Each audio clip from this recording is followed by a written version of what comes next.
review of the Pink Floyd album Meddle. It was released in 1971, produced by Pink Floyd.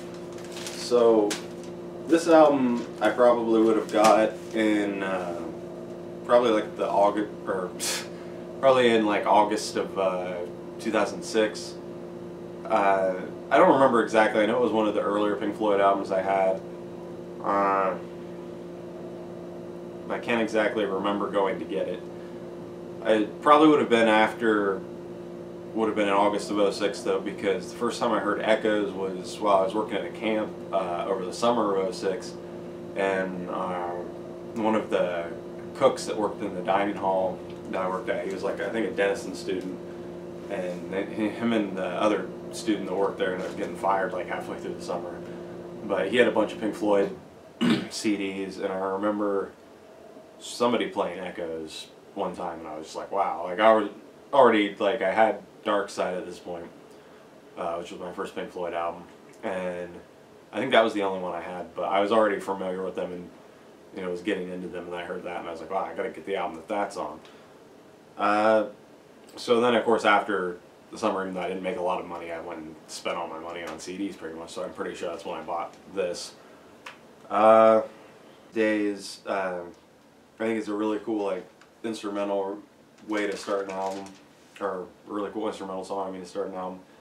It starts out with kind of like, I think it's like a bass played by like Roger and Dave at the same time through like some kind of thing or something from what I was reading.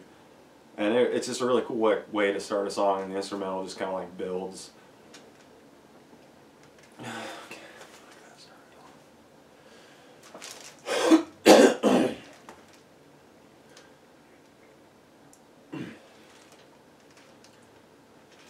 The first song on the album, One of These Days, is just like a really cool instrumental. I think it's one of the first instrumentals that I really got into. Like Pink Floyd and this album, well, this album in particular in one way was kind of a big step in helping me get into like different forms of music and stuff, or types of songs I wouldn't really have been into before. Like I never liked instrumentals before I got into Pink Floyd.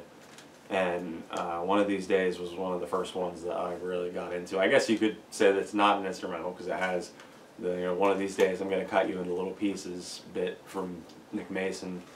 But like, I don't know, I still kind of call it an instrumental. But yeah, anyway, I think it's a really cool song how it just kind of like builds, and then when he like says that and that creepy, you know, it's like slowed down voice or whatever, and then it just kind of goes nuts. Just a great instrumental.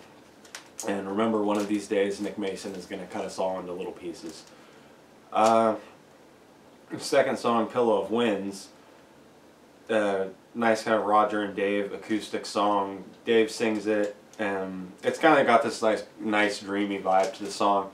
I don't find it like super memorable or anything, but it's just, you know, a really nice kind of relaxing song. I've always liked it. The third song, Fearless, another Gilmore and Waters song that Gilmore sings, and this one I always thought was just a really like solid, catchy song, kind of, which is I guess kind of different for them because they're usually doing more like weird stuff. But at the end it has kind of like a fades into like the crowd singing a song that I'm not really that familiar with. I think it has something to do with like football over there or something. So then the fourth song, Saint-Tropez, I think that's how you say it, Saint-Tropez, Roger Waters song that he sings. And this one I always thought was just kind of weird sounding for them, but I like it. I think it's a nice catchy song. And then the fifth song, Seamus. This one is kind of credited to the whole band, and it's just kind of a blues song with a dog. And I used to kind of hate this song. Well, I guess like hate, it's not really right. I listened to it like once and I was like, well, I never need to hear that again. And then I would just skip it all the time. But tonight was really the first time I'd listened to it in forever. And actually it wasn't like nearly as bad as I remembered it. I even think some of the instrumental stuff that they were doing was kind of cool, like especially some of the stuff that Rick Wright was playing. I think that kind of people's reaction to it is going to depend on you know, how you take the dog howling parts, because I can definitely see where that would annoy some people. It definitely used to annoy me, but now, I don't know, tonight when I was listening to it, I kind of can see better like how it fits into the song, or I could hear better how it fits into the song. And it's kind of cool, but I think it's still by far kind of the weakest song on the album.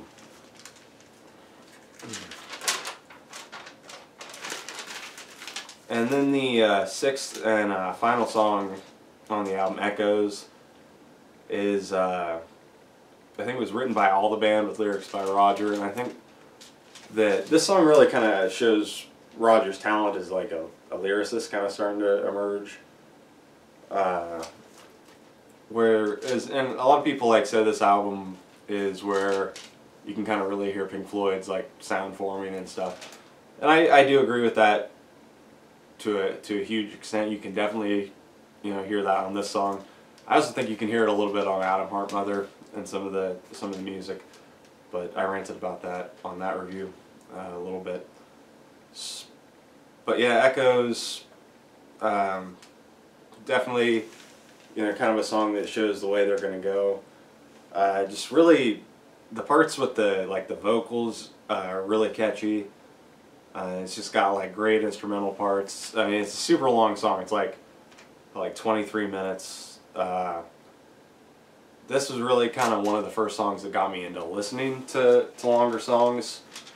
I don't think without like this song I probably, well, this song and probably Shine On a Crazy Diamond a little more, but I'll get to that more later. But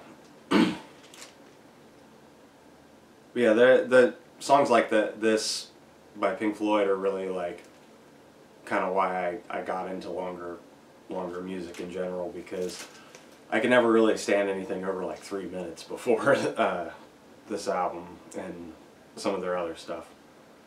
So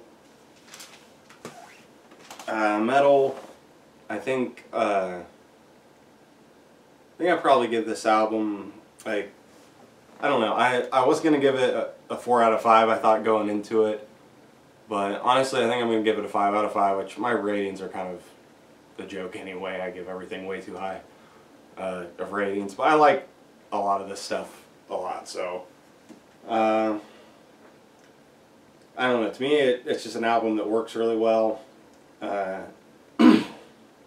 And even Shame is kind of the weak point. It really isn't that much of a weak point to me now. Like, it's still the worst thing on the album, but I've kind of gotten over the dog sound, and I think they're playing some kind of cool stuff on it. I mean, it's definitely the weakest thing, but I think that Echoes more than makes up for it. So, yeah, Meddle definitely worth checking out.